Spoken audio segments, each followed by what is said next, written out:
पंढरपुर एक ऐसा स्थान जहाँ भक्ति, रहस्य और चमत्कार एक साथ मिलते हैं। आइए इस वीडियो में हम आपको दिखाएंगे पंढरपुर के प्राचीन मंदिर और भगवान विट्ठल के रहस्य, जो आज से पहले आपने कभी नहीं सुने होंगे। चलिए देखते हैं। क्या आपने कभी किसी भगवान को ईंट पर खड़ा देखा है, दोनों हाथ कमर पर टिके हुए, मानो किसी की प्रतीक्षा में हो?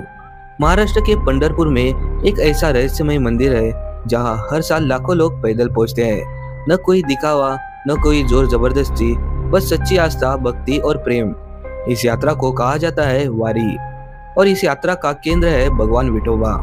आज हम जिस विषय पर बात कर रहे हैं वो सिर्फ एक कहानी नहीं है, बल्कि एक जीवन परंपरा, एक ऐसा सत्य जिसे आज भी लाखों लोग जीते, महसूस करते हैं और अनुभव करते हैं। यह कोई कल्पना नहीं, यह उस आस्था का प्रमाण है जो सदियों से चलती आ रही है।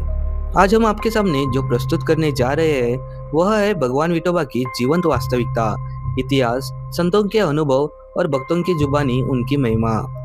भगवान विठोबा, जिन्हें विट्ठल, पांडुरंग और हरि के नाम से जाना जाता है, महाराष्ट्र, कर्नाटक, गोवा और आंध्र प्रदेश के करोड़ों भक्तों के आराध्य है। विठोबा का स्वरूप अनोखा है। ना तो वो पारंपरिक विष्णु की तरह दिखते हैं, ना शिव की तरह। उनका रूप ऐसा है जिसमें वो दोनों हाथ कमर पर टिकाए खड़े हैं, मानो किसी का इंतजार कर रहे हो। कहते हैं उनका चेहरा शांत है, लेकिन आंखों में एक अलौकिक ऊर्जा है।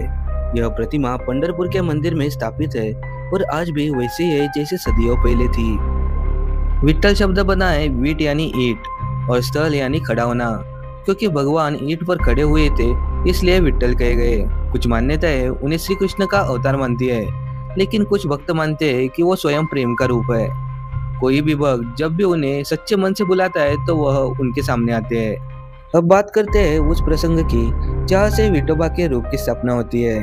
पुंडलिक की वास्तविक जीवन घटना। पुंडलिक एक समय में एक स्वार्थी और अभिमानी युवक था, लेकिन जीवन की यात्रा ने उसका हृदय बदल दिया।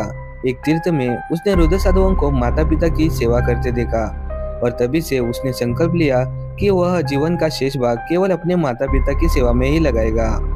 वह सेवा में इतना तल्लीन हो गया कि जब स्वयं भगवान विष्णु उसके घर आए तभी उसने सेवा को प्राथमिकता दी। उसने भगवान से कहा, प्रभु कृपया कुछ समय ईंट पर खड़े हो जाए, मैं अभी माता पिता की सेवा कर रहा हूँ। भगवान मुस्कुराए और वही खड़े रह गए। वही स्थान पंढरपुर बन गया, वही ईंट आज भी वहां रखी है और वही विठोबा का रूप साकार हुआ। यह घटना सिर्फ भक्ति नहीं है, सेवा और समर्पण की पराकाष्ठा है। अब बात करते हैं उस परंपरा की जो सबसे अनोखी है, जिसे हम कहते हैं वारी। वारी यानी चलना, यात्रा करना। लेकिन यह सिर्फ एक पैदल यात्रा नहीं, ये एक आंतरिक यात्रा है। हर साल आषाढ़ी एकादशी पर पंढरपुर मंदिर में दर्शन के लिए भक्त सैकड़ों किलोमीटर पैदल चलते हैं। इसे वारी यात्रा कहा जाता है। इस वक्त हमें सबसे प्रसिद्ध पालकियां संत तुकाराम और संत ज्ञानेश्वर की देखने को मिलती है। भक्ति ने कंधे पर उठाकर पैदल चलते हैं, करीब 15 दिन तक, बारिश हो या गर्मी।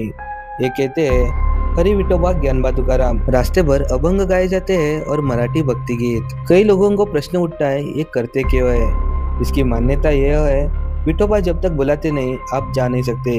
लोगों को चमत्कारिक अनुभव होते हैं, सपने में भगवान दर्शन देते हैं और कहते हैं चल मेरे पास, और फिर शुरू होता है यह अद्भुत सफर। वारी की आत्मा है महाराष्ट्र के संत, जैसे कि संत तुकाराम, जिन्होंने भगवान विठोबा के नाम पर अभंग लिखे। उनके अभंग आज भी गाए जाते हैं। पुंडलिक वरदा हरि विठ्ठल। संत ज्ञानेश्वर, जिन्होंने ओवी में ज्ञान गाया, कहते हैं उनके मुख से निकले शब्द आज भी वातावरण में गूंजते हैं। एक कथा में कहा गया है कि एक बार संत तुकाराम का पूरा ग्रंथ नदी में बह गया, लेकिन भगवान विठोबा ने स्वयं आकर वह ग्रंथ लौटाया। ऐसी सैकड़ों कहानियां हैं जहाँ विठोबा अपने भक्तों के लिए साक्षात प्रकट हुए। आज भी हजारों लोगों का मानना है कि पंढरपुर में उन्हें कोई चमत्कारिक अनुभव हुआ। किसी को नौकरी मिली, किसी को संतान का वरदान, किसी को कैंसर से मुक्ति।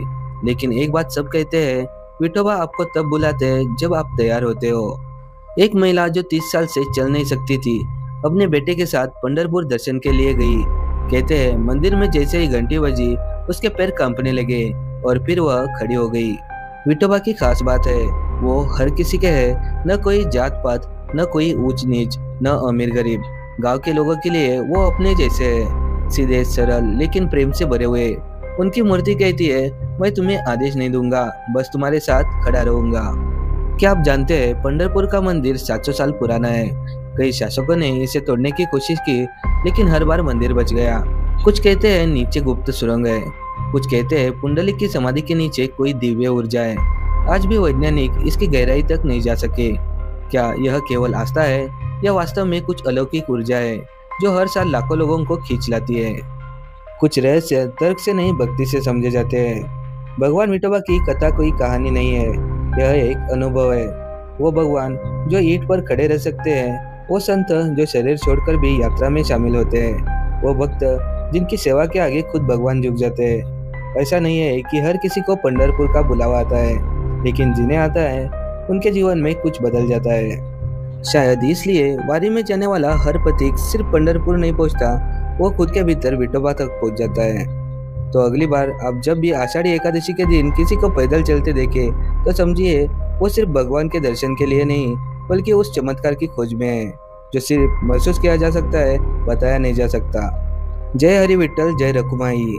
और हाँ, अगली बार जब कोई आपसे पूछे कि कौन है विठोबा, तो बस इतना कहना, वो जो भक्त के लिए ईंट पर भी खड़ा हो जाए।